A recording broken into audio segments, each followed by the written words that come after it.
I'd kept a cat as a pet. When it died, I buried it at a secret base. If you had told me I could bring back to life with money at that time, I would have said yes right away. But now I'm not determined. Pet cloning sounds wonderful, but in fact it's cruel. It's not a paradise but a bloody factory for animals. News that a woman spent 250,000 yuan to successfully clone her deceased dog once triggered a hot discussion.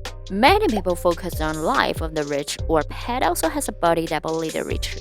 Actually, although clone pets look like our pets, they're not the one because they have a different soul.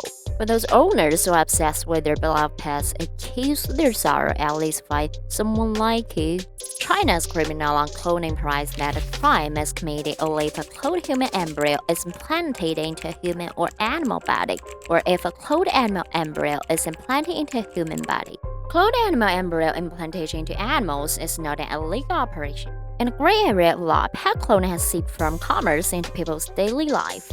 Let's take a look at the shadows. If you were a pet cloning customer, you might think it's just a matter of money and providing small piece of your pet's epidermal tissue to get an exact replica of your pet. It's nice, but to get an exact replica is not that simple. First of all, the birth of each cloned pet involves many animal mothers. Cloning is not 1-for-1, but 10-for-1 or even dozens for one.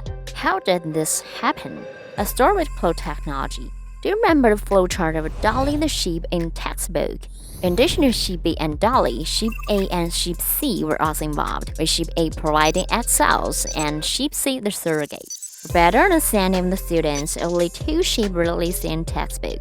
However, according to data provided by the experiments, we calculated that there were 30 egg donors and 13 surrogate mothers. The larger number ensured the embryo survival.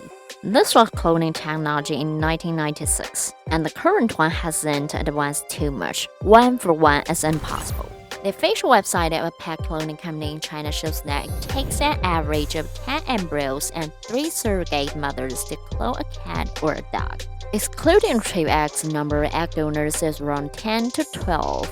In other words, it takes about 15 animals' ovaries and uterus to function to produce a cloned pet. And according to Xinhua News, the company had more than 1,000 experimental dogs and 100 experimental cats is to provide eggs and surrogate by 2019. Getting eggs, professional egg retrieval, comes first. They first inject a cat with a hormone to induce estrus and place a mock male cat penis into a female cat's vagina to stimulate ovulation.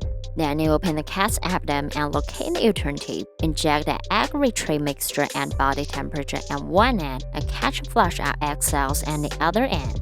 The inability of dogs to intervene manually to ovulate and a limited window opportunity to acquire egg cells lead to a steep rise in number of egg donors involved. With egg cells growing into embryos, we came to surrogacy.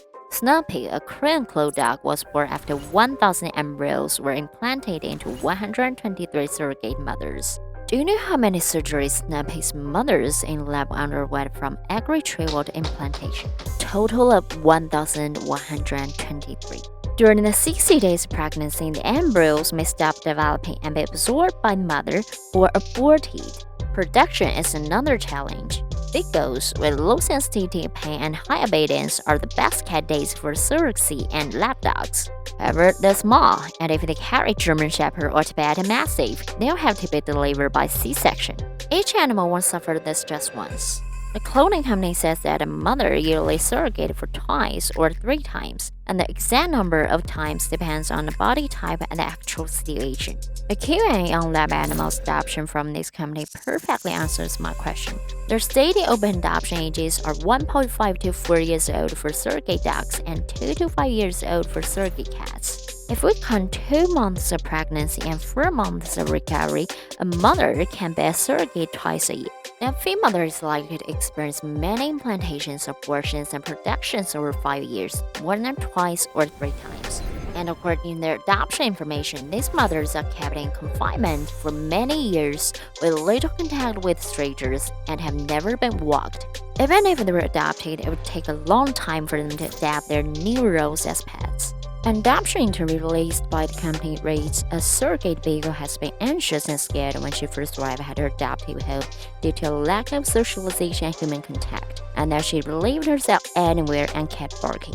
It's more of an animal rescue diary than a pet routine. These mentally and physically traumatized dogs, it often takes a lot more care to help them play, run, and be tender like normal dogs, which is beyond acceptance of many people.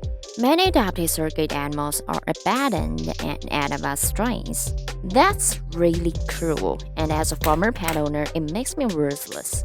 However, the cruelty is continuing. Animal mothers are now the only victims in this flesh and blood factory. The fate of unselected clone babies is equally tragic.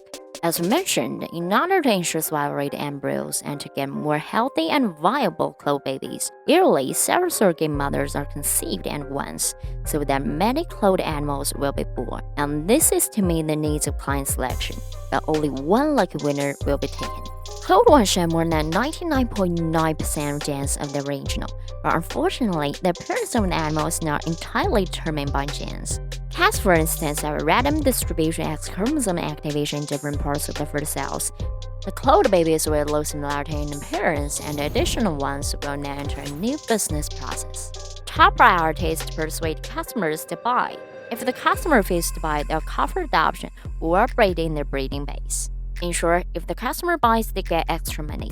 If the sale fails and there's no one to adopt, the males are kept in collective prison, while the female become the new surrogate mothers.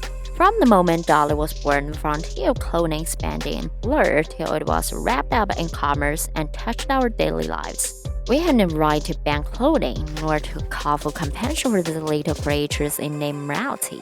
But we expect that some standards and effective regulation could progress alongside commercial cloning, and we look forward to more humane technology to reduce the suffering of the mothers and a warm home for cloned babies.